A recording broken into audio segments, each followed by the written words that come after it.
Hello friends.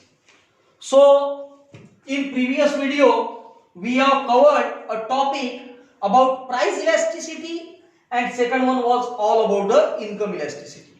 ठीक है, आज हम लोगों को स्टार्ट करना है that is all about a cross elasticity. ख्याल दे, समझने की कोशिश कर. क्रॉस इलास्टिसिटी इसका शॉर्टकट तरीके से नाम आएगा capital E and small C. नाम क्या आएगा? Capital E and small C. समझने की कोशिश करना. Cross elasticity, cross elasticity, cross का मतलब होता है दो प्रकार के प्रोडक्ट. एक substitute goods and another that is called as complementary goods. क्या दे?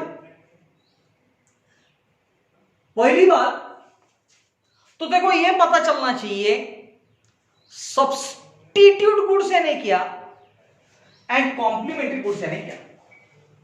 क्या होगा substitute goods? Substitute goods, substitute goods का मतलब होता जहां पे ऐसे दो प्रोडक्ट आएंगे, let's say tea and coffee.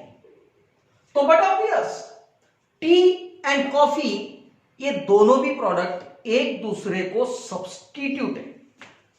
और भाई टी और कॉफी ये दोनों प्रोडक्ट एक दूसरे के लिए सब्स्टिट्यूट है. सब्स्टिट्यूट है इसका मतलब आइदर और. अरे भाई घर पे गेस्ट आए, गेस्ट आने के बाद में अपन पूछेंगे उनको भाई चाय लेगा या कॉफी? अरे बराबर, एक तो चाय एक तो कॉफी. ऐसा होगा क्या गेस्ट को बोलेंगे क्या अबे तू तो मेरे घर पे आ गया, रुक, अब पहले चाय भी पीना पड़ता, बाद में कॉफी पीना पड़ता, बाद में शरबत भी पीना पड़ता. नहीं, कुछ तो भी एक ऑफर करेगा. अबे कुछ तो भी एक ऑफर करेगा because reason is very simple, that is nothing but it is all about substitute goods. कौन सा गुड्स? सब्स्टिट्यूट. एक सेकंड एग्जांपल की बात करते हैं, that is about a complementary. Let's say car and petrol.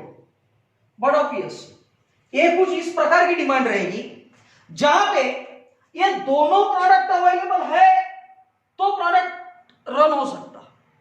अरे भाई किसी ने कहा कार है बट पेट्रोल नहीं है, पेट्रोल बोलो या फिर डीजल बोलो, बराबर. But try to believe me, try to understand, समझने की कोशिश कर. कार एंड पेट्रोल ये दोनों भी प्रोडक्ट अवेलेबल है तो ही हम लोगों की वांट सेटिस्फाई हो सकती है, अदरवाइज वांट सेटिस्फाई होने वाली नहीं. समझने की कोशिश करना. टी या कॉफी या फिर कार एंड पेट्रोल, इसमें एक भी प्रोडक्ट में अगर कब प्राइस में फर्क गिर गया, दूसरे प्रोडक्ट का डिमांड ऑटोमेटिक चेंज होता. समझने की कोशिश कर. सबसे पहला दिया गया एग्जांपल था टी और कॉफी. अरे भाई इंडिया के लोग मैक्सिमम टी पीते या कॉफी पीते?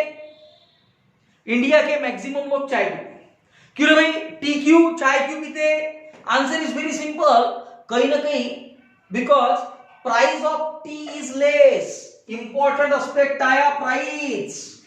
अरे इंपॉर्टेंट एस्पेक्ट कौन सा आया? प्राइस. चाय का price come, mark my word, चाय का प्राइस कम है. एंड बट ऑब्वियस अगर कब चाय का प्राइस कम है तो बट ऑब्वियस कहीं ना कहीं चाय का प्राइस कम है. प्राइस कम है इस वजह से चाय का डिमांड ज्यादा है. अरे भाई इंडिया का कंज्यूमर कॉफी के पीछे नहीं दौड़ता because price of coffee is quite high.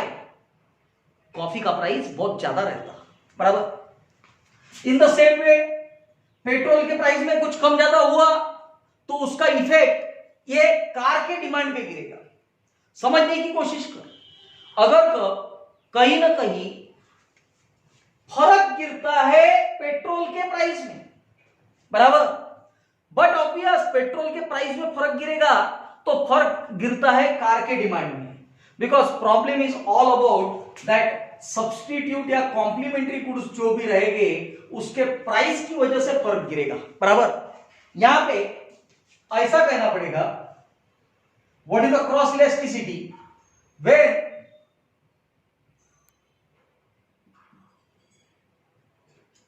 quantity demanded, when quantity demanded of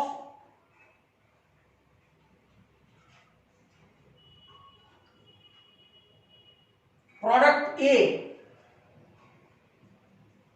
when quantity demanded of product A changes due to the price of product B,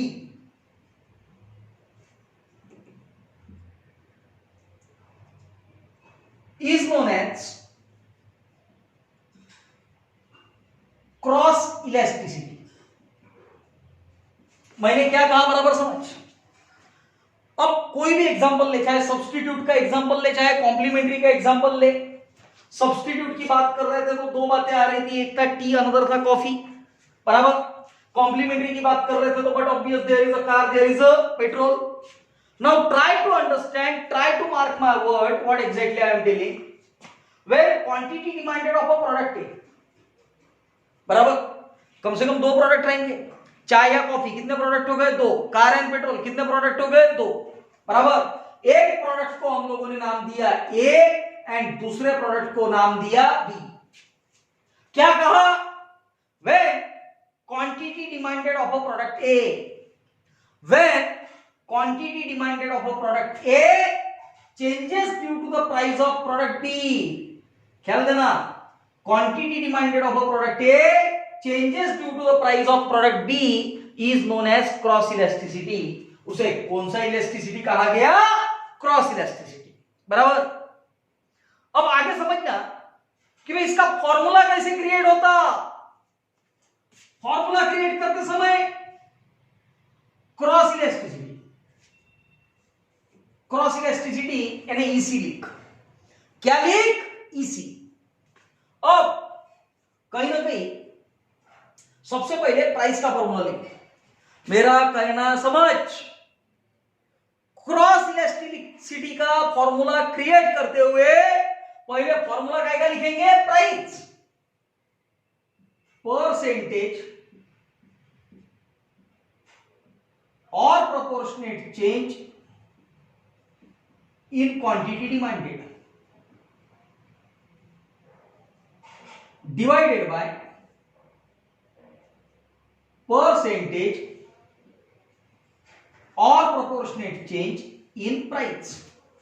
क्या करना? EC is equal to percentage or proportionate change in quantity demanded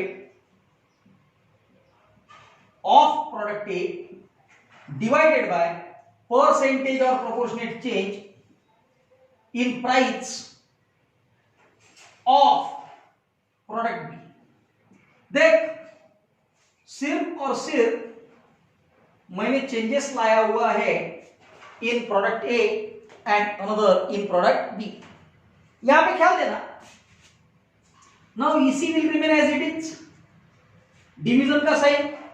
अब numerator में दिया गया percentage और proportionate change in quantity demanded of product ए, बराबर। Percentage और proportionate change in quantity demanded of product A, but obvious ये इस तरह से आएगा, change in quantity divided by quantity. ख्याल देना, परसेंटेज और प्रोपोर्शनेट चेंज इन प्राइस, तो लेट्स से आएगा change in price divided by price. But quantity कोणत्या प्रोडक्ट का था रे? प्रोडक्ट ए, तो ये आएगा क्यूए, क्यूए1। ये कौन इसका था? बी का, तो ये आएगा पीबी1, पीबी1। क्लियर हुआ? Therefore EC is equal to change in quantity of A divided by quantity of A1 divided by change in price of B divided by price of B1. Ultimately इसको आगे लेके जाओगे, ये आएगा EC is equal to change in quantity of A divided by quantity of A1 multiply by PB1 divided by change in price of B1. बराबर. आगे लेके जाओगे फाइनल स्टेप में, ये आएगा EC is equal to change का मतलब होता है 2 - 1, तो ये आएगा QA2 minus QA1 divided by QA1 multiply by PB1 divided by PB2 minus PB1. और क्लियर हुआ? So this is what all about called as a cross elasticity of demand.